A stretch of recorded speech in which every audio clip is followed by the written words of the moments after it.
Saya luar biasa kesal. Kadang ada orang bikin perbandingan begini. Maulid Nabi, maulid. Zaman Nabi tidak ada, coret. Zaman sahabat tidak ada, coret. Zaman tabi'in tidak ada, coret. Zaman ini ada, oh. Lalu diserupakan yang ikut-ikut ke sini. Antum kalau mengamalkan hukum seperti ini fatal. Zakat pakai beras. Zaman Nabi coret.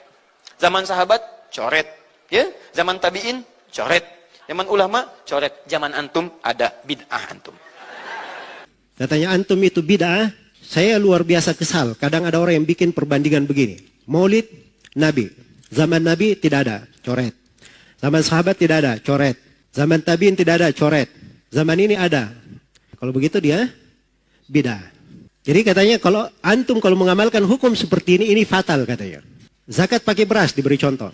Zaman Nabi coret. Zaman sahabat coret. Zaman tabi coret. Zaman ulama coret. Ya zaman antum ada. Berarti antum bid'ah pakai beras. Ini pertama masuk di dalam hal yang dia menyelisihi kaidah yang sudah jelas. Itu benar kaidahnya. Tidak ada di masa Nabi dan para tabi'in. Tidak ada di masa Nabi, para sahabat, para tabi'in. Dari hal memang diterangkan. Yang tidak ada itu kayak bagaimana bentuknya. Dari hal yang di masa Nabi itu sebabnya ada.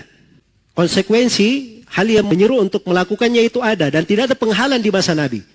Yang seperti ini itu tidak bisa menjadi syariat. Pasti dia masuk ke dalam bid'ah. Ada di masa Nabi. Bisa dikerjakan. Sebabnya ada. Diperlukan. Tapi tidak dilakukan oleh Nabi dan para sahabatnya. Maka itu apa? Masuk di dalam bid'ah. Atau hal yang ditinggalkan oleh Nabi, para sahabat, para tabi'in. Memang mereka sengaja meninggalkannya. Maka ini siapa yang mengerjakannya berarti dia adalah apa?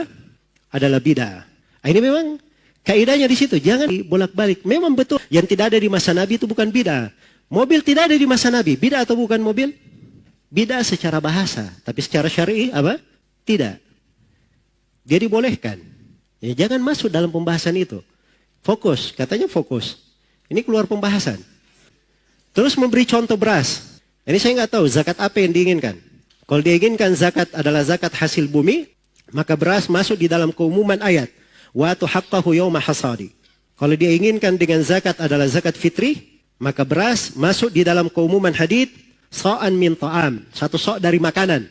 Bukan gandum, bukan ini. Tapi makanan. Makanan, beras masuk makanan atau bukan? Makanan. Berarti ada dalilnya dari Al-Quran dan hadits.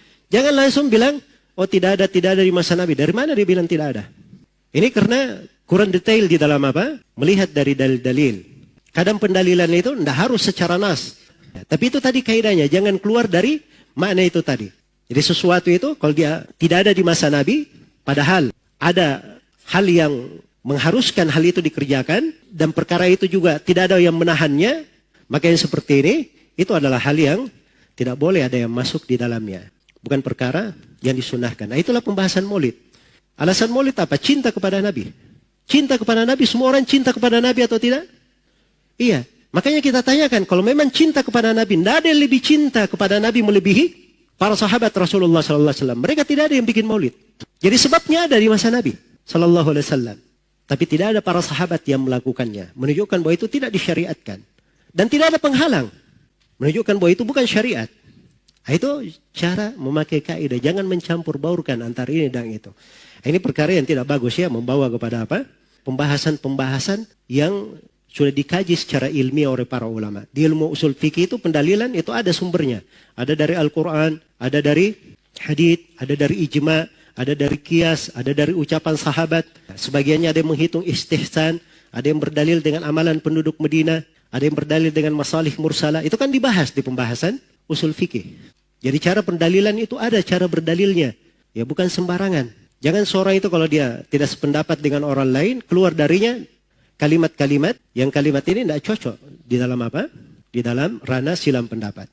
Baik, wallahu ta'ala alam.